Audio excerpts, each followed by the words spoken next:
But let's get an accurate account of what's happening on ground. Joining us on the broadcast is Major Arye Shalicar. Thank you so much for joining us and speaking to Times Now. The IDF has entered the Al-Shifa Hospital for what it has termed a precise and targeted operation. First up, tell us about this operation and what you're doing to ensure that the lives of patients and innocents are not compromised. First of all, that the Al-Shifa Hospital is one of the central terror infrastructures, basically a command and control center of the Hamas terror organization. We haven't started saying since 3, 4, 5 weeks since war broke out on October 7, but basically over the last 15 years.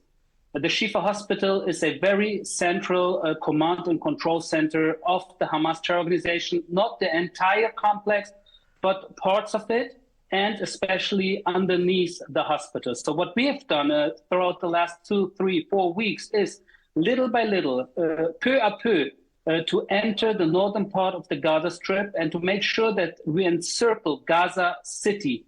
And once we have encircled Gaza City, sooner or later we knew that we need to basically target Hamas as well where it hurts. And it hurts in their strongholds. And some of the strongholds are in the middle of hospitals, especially in the Al-Shifa Hospital.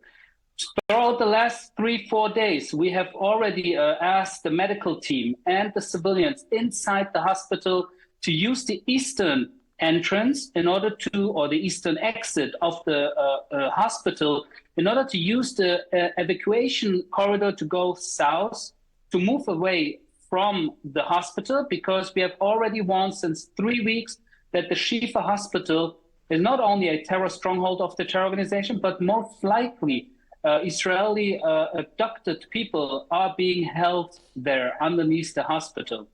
So on the one hand, we do everything we can in order to make sure that civilians and the medical team, that they move, that they go out, move away from the battlefield, because this hospital has become a battlefield.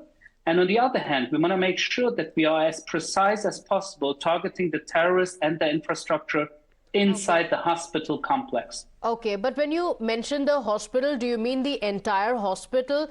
Is it the site of your operations, or is it only a portion of the hospital?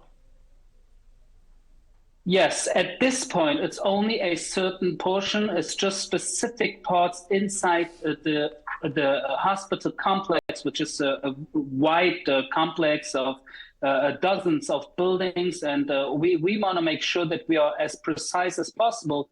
And that's why we are basically progressing in a very, I would say, slow manner.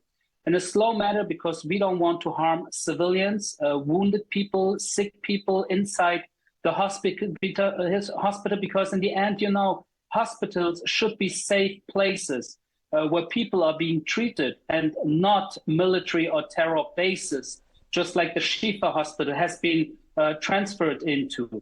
And the second thought is basically that in the end, people in hospitals should be protected principally. You know, this is just common knowledge, and not be used as terrorists to protect them while they commit crimes and they commit terror. So we are aware of the whole situation. We are aware that Hamas, in the end, they want to see their own people suffer. They want to see babies and women and elderly people die in order to make sure that the world gets a wrong impression of what's going on here. That's why we take it slowly and precisely, because in the end, we don't want to harm anybody but the terrorists and only the terrorists. Okay. Okay, all right. Thank you so much for joining us on the broadcast to give us a perspective of what's happening on ground and what the real situation is. On that note, we're slipping into a short break here. We'll be right back.